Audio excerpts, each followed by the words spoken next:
other generations have to be ready for us. Went into it not. They have to be ready because we are very powerful and we're very strong. I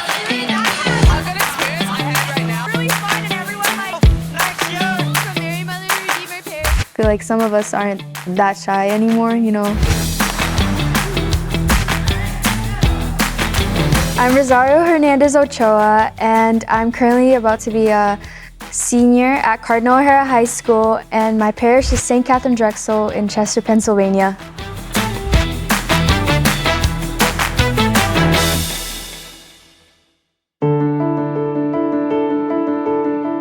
So I am a first-generation Mexican-American. I'm hopefully being the first to attend college. I come from a very humble family. My mom, she's very loving, and she has always motivated me to do better and to make her proud. And sometimes it's hard because it's like I don't know where it's gonna take me, but I just know at the end of the day, she's gonna be proud of me. Yeah.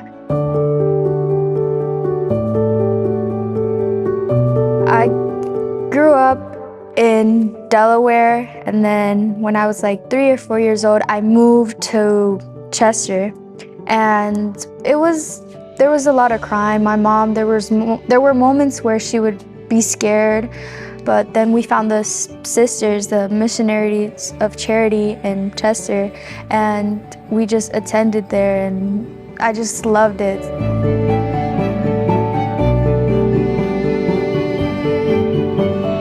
The sisters did play a major role in my faith journey, especially by always motivating me and my family to attend Mass and to go to church and to always pray to God. And the sisters would always tell us, like, you know, during Mass, there's this very special moment. You know, we were little, we didn't know what it was, but I remember, like, all of us, we were like, oh, what is it, what is it? And every time, like, something happened, we were like, oh, so was it this reading, was it that reading?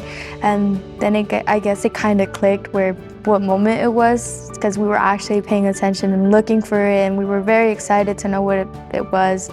And it was the Eucharist. It was just when the Eucharist was out, and that was a very special moment, and knowing that God is really there for the first time. You know, He's always been there, but it's like the moment you realize that He's really present in the Eucharist.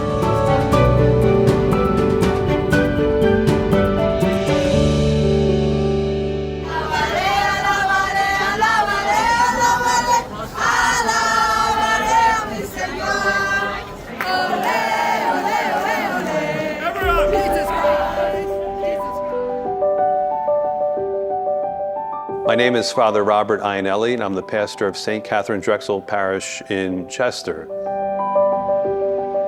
After Rosario attended the National Eucharistic Congress, she gave a very moving testimony about her experience at the Congress, especially in regards to Eucharistic adoration. And so that really impacted me and showed me that Bacopi had a deep impact on her and helped her to strengthen her faith in the Eucharist.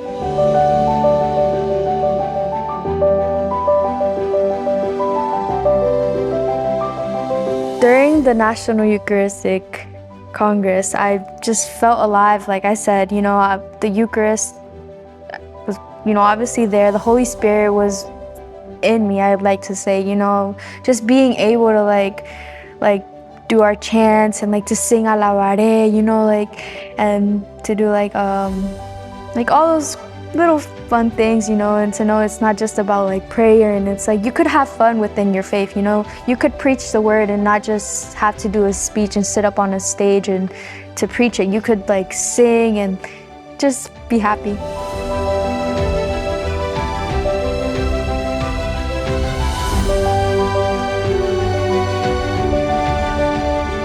There could be moments where it's like you're lost and you don't know what to do or what's next, and then you may attend that retreat and then that's where you find your answer. And I'm pretty sure I found my answer by attending one of the meetings during Y Coffee. There was this one quote Stephanie, like she was doing a presentation and she had said that Pope Francis, or he had said that we are the now, we should be very involved with our faith and the Catholic community, and I feel like that motivated me a lot.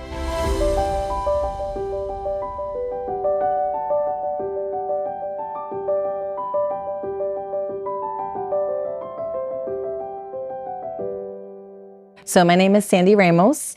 I am currently a sales representative. However, I volunteer here at the church.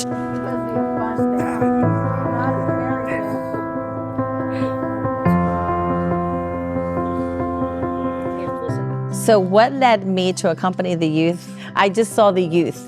Several people have tried to bring the youth together and it just wasn't working. And I didn't know why, but I told Father, you know what, I think I can help, my husband can help, we can just help bring the youth group together and we can work together with this.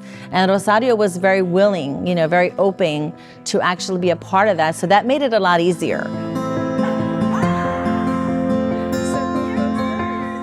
At first I came to this parish and I just, I was like, oh, that's just Sandra. I didn't even really know her name, To me, she was just a stranger. But then that stranger became someone who I truly adore, and I'm very grateful to have her in my life. And she takes you everywhere. Yes. I mean, PCYC, her and Herman take you everywhere. It's kind of funny. I'm like, oh, there's the photo, and people don't know any better. They think wait, is she your daughter? Yes, I am her daughter. I love it. Yes, she is your daughter. I remember at PCYC, Herman was being a little, I guess, annoying or obnoxious. I'm like, stop, you're embarrassing me.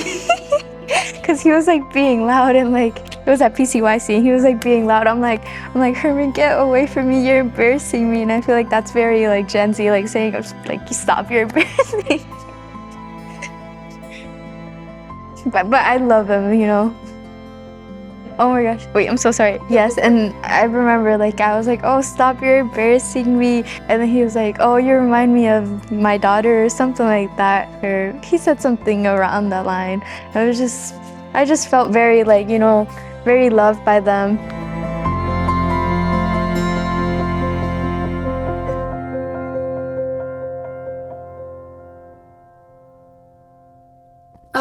This is diverse initiative for youth. I was very inspired to see Rosario take initiative within the parish and take on leadership roles within our parish, especially in regards to working with our youth. What motivates me to continue helping others is seeing the joy and seeing how happy they are and how united we are and how we are when we're together.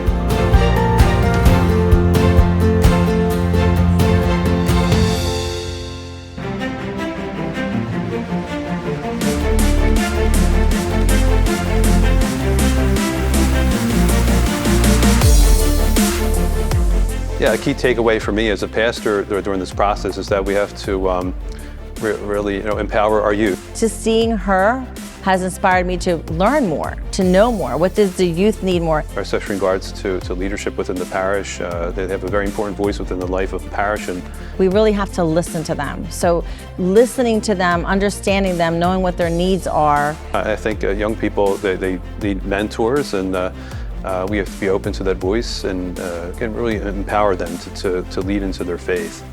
As Pope Francis had said, that we the youth, we are the now, we are the future of the church, and that they need to be ready for us.